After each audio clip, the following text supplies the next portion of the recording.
see is from Brigham City to Santaquin. It's like a special plate of land that will never be destroyed. Nothing bad will ever happen in that stretch of land, and that the people will prosper until the second coming without any trouble. What is it about this guy? What was it? That was at a Preparing the People conference. Chad Daybell speaking to the group. It's one of these events where Lori, now Daybell, falls for this guy. What is it? Is it the dynamic personality that just comes out of him? Is it the short sleeve dress shirt that does it? Like, what is it about Chad that just completely changed Lori's life? And she just had to have him. She had to have this man. Take a look, folks. These photos admitted into evidence today. These are the infamous Hawaii wedding. Look at this couple. This was the end game, according to prosecutors, the end game. No kids, no spouses, just the two of us in paradise. No $144,000 at the wedding. No, it's just the two of them. There they are with their malachite rings. That's what it was all about, shopping for those rings before the wedding, before their spouses are even dead. Wow. So what is it about Chad? What is it? You know, we've gotten little pieces of him from different pieces of evidence, like this phone call between Chad, Lori, and Melanie Gibb are on this call. Take a listen to Chad Daybell and think to yourself, what is it about this guy that just, you know, reeled in Lori? Let's listen. My own children were there. They testified that Tammy had been getting weaker and sick, and I begged her to go to the doctor. Her heart was failing her. She was physically falling apart, but she hates doctors, and she just passed away. That's how it happened. My son Garth was right there with me the whole time. My kids were at the house within 20 minutes of her passing. There were two coroners. They checked her out right there on the bed. All these conspiracy theories just make me sick to my stomach. Just absolutely sick. I know I've been told for years that Tammy would pass away at a young age. I had no idea that Lori would even be a part of my life. I just knew that my life had two segments. I'm just wondering, is anyone at home right now sort of swooning a little bit, listening to the voice of Chad Daybell? I don't know. Lori was. What is it? Let's try to figure it out. Help me tonight. Break it all down. In New York City, host of Talking Live and the Bite-Sized podcast, nationally known psychotherapist Dr. Robbie Ludwig. In Los Angeles, California, forensic psychiatrist, trial expert witness, columnist of Inside the Criminal Mind, Dr. Carol Lieberman with us. And also joining us for Los Angeles Night, senior reporter for DailyMail.com, Caitlin Becker. Great to see everyone. Dr. Robbie, what is it? Is there something, what is it about this guy, Chad? Well, he wouldn't do it for me, but if we look at Chad as more of a cult leader, we see with cult leaders, they're very seductive, and very often their followers consider them godlike.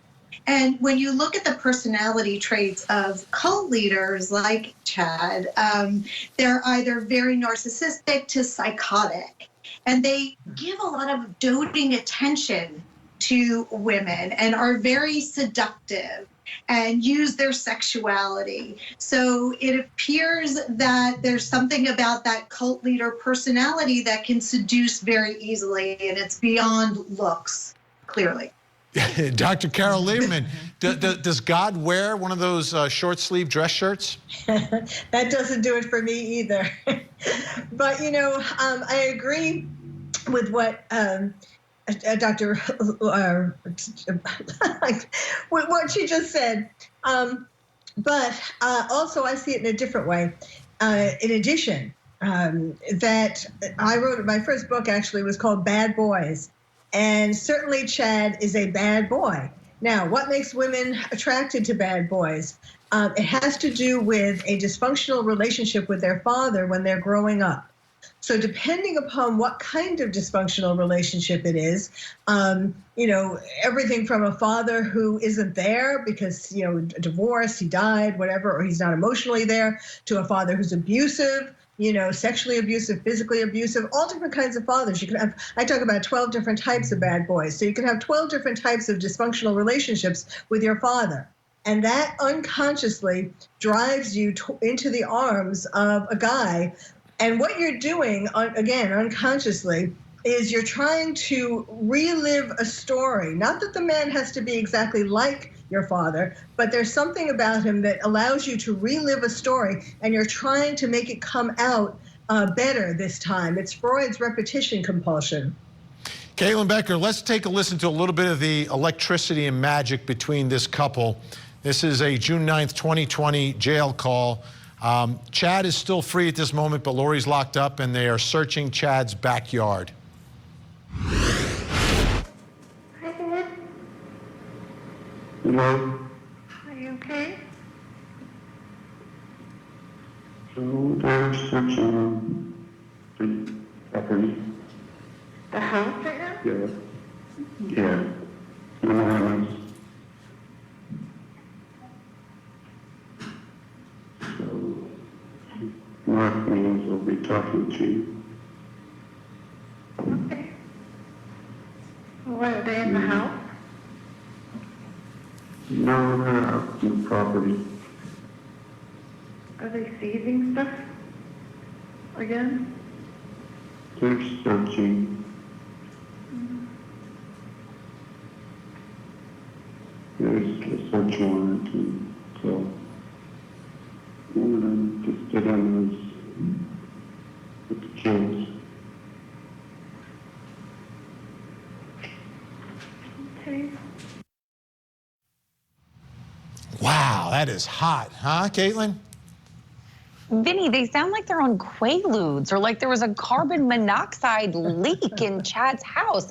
I consistently fail to see all of those benchmarks of that typical cult leader with Chad. He never strikes me as dynamic or charismatic. I don't know if he was a different person when he first met Lori, but I don't see anything about him that would cause anyone to follow him to the store, let alone to salvation. How about this, though, Caitlin? Chad Daybell was doing a search on the computer, and it was with compatibility of signs, right? So take a look. He searched on March 3rd, 2019, are Cancer and Leo compatible? Are Taurus and Leo compatible? Here's the note. Lori is a Cancer. Chad is a Leo. Tammy, his wife, is a Taurus. So apparently maybe Cancers and Leos are a little more compatible, and it was that electricity. It was in the stars. This shocked me today, Vinny. I would have expected that from Lori's search, not from Chad's. This definitely caught me off guard, especially since she was so obsessed with the malachite rings, and malachite is supposed to attract love and bring you joy. So she did seem a little woo-woo in that way. I was not expecting that from Chad. I guess that Lori was more compatible, and that's enough to get rid of Tammy. None of this makes sense to me. Dr. Robbie, no, it doesn't make sense. We always have to agree that what we're talking about in this entire hour doesn't really make sense. But I look at husbands 3 and 4, Dr. Robbie. Joseph Ryan, good-looking guy. Charles Vallow, good-looking guy. They're both very successful. They have money. And I always thought that was, kind of part of Lori's thing. She wanted to be taken care of, a good-looking guy who had some dough. That's not Chad Daybell. He's I'm sorry, I'm going to say it. He's not really that good-looking. Like, he's all right. He's not Charles. He's not Joseph Ryan. And he doesn't have any money. Well, right. So that is surprising, but that's where charisma can certainly come into the seduction. I also have a feeling that there is more of a psychotic core to Lori. So I think her relationship to reality is damaged. And somehow when she met Chad, their kind of grasp on reality was both challenged in a similar way. So there was this twinning effect where she felt like she was falling in love with a version of herself, and that together they could do something really important and special in the world. And it's something called a folie à deux. It's when two separate people have a shared, almost psychotic vision of the world, and it can be very powerful. So that's always been my sense, a part of what connected the two of them. He knew how to talk to her in a language she understood, and they felt very much in sync in a very psychotic kind of way. And I guess, Dr. Carol Lieberman, you can find charisma in different forms, because I've been searching, trying to find that charisma in Chad Daybell, and I haven't found it yet personally, but maybe it's different strokes for different folks.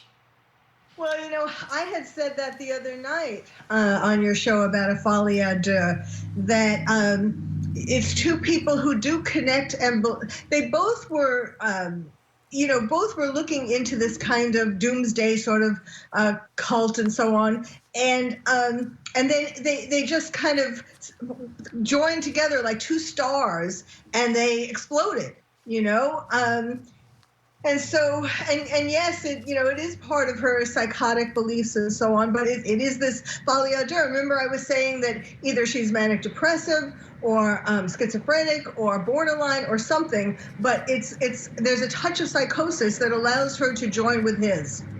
Caitlin, another thing that surprised me in the way all of this has happened, because they really have not been together inside that courtroom. And here was an opportunity, a 2-month trial where they could be together every day. She never asked for severance.